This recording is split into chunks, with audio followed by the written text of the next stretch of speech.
So hi friends, welcome back to our channel. So இன்றைக்கி நம்ம என்ன பார்க்க போகிறோம்னா தம்ப்நெயிலை பார்த்தாலே உங்களுக்கு தெரியும். நம்ம பின்னாடி விஜயகாந்தோட நினைவிடத்துக்கு தாங்க வந்திருக்கோம். ஸோ வாங்க நம்ம வீடியோக்குள்ளே போகலாம். ஸோ இது எங்களுக்கு கோயம்பேடு பீச்சுக்கு பக்கத்தில் தாங்க இருக்குது. உங்களுக்கே தெரியும், அங்கே தாங்க அவரோட கட்சி ஆஃபீஸே இருக்குது. ஸோ நாங்கள் உள்ளே போகும்போது நிறைய போலீஸ்லாம் இருந்தாங்க. அதுக்கப்புறம் பண்ணாரு உள்ளேயும் சரி வெளியும் சரி விஜயகாந்த் போஸ்டர் தாங்க வச்சுருந்தாங்க, பேனர்ஸ் எல்லாமே. இப்போ நான் காலையில் எதுக்கு கட்சி ஆஃபீஸு. ஸோ கூட்டம் எவ்வளோ இருக்குன்னா ரொம்ப கூட்டம் தான். ஆனால் நாங்கள் பண்ணாரு சீக்கிரமாக போயிட்டோம். அது ஏங்கன்னு நான் லாஸ்ட்டில் சொல்கிறேன். ஸோ மூவ் ஆகிட்டே இருந்தாங்க. எல்லாம் பண்ணாரு ஃபோட்டோ வீடியோலாம் எடுத்துகிட்டே இருந்தாங்க. ஸோ ஃபுல்லாக பண்ணாரு விஜயகாந்த் நடிச்ச படம், அரசியல் வாழ்க்கையெல்லாம் பண்ணாரு இதில் போட்டிருந்தாங்க. ஸோ உங்களுக்கு விஜயகாந்த் பிடிக்குமான்னு சொல்லிட்டு கமெண்ட்ஸ் சொல்லுங்கள்.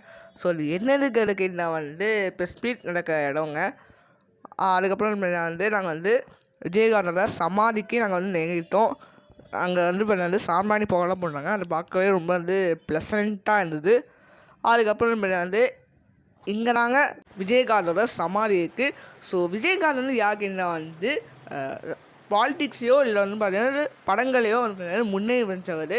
ஸோ அவருக்கு நிறைய ஃபேன்ஸ் இருக்காங்க. அவருக்கு கேப்டன்கள். ஸோ அவருக்கு அஞ்சலி செலுத்திட்டு ஸோ நாங்கள் வெளில வந்துட்டோங்க. ஸோ வெளில போது நானும் பார்த்தேன். உங்களுக்கு தெரியும்னு நினைக்கிறேன். ஸோ எதுக்கு ஃப்ளாக் பாதியாக போகிறீங்கன்னா இப்போ விஜயகாந்த் நேர்ந்து போயிருக்கால, அது 10 to 15 days ஃப்ளாக் இப்படி தான் பறக்கும்னு சொல்கிறாங்க. ஸோ உங்களுக்கு தெரியும்னா கமெண்ட் பண்ணிக்கோங்க. ஸோ உங்களுக்கு இந்த வீடியோ பிடிக்குன்னா லைக் பண்ணுங்கள், கமெண்ட் பண்ணுங்கள், ஷேர் பண்ணுங்கள். மறக்காமல் நான் சேனலை சப்ஸ்கிரைப் பண்ணிக்கோங்க. Thanks so much. பை.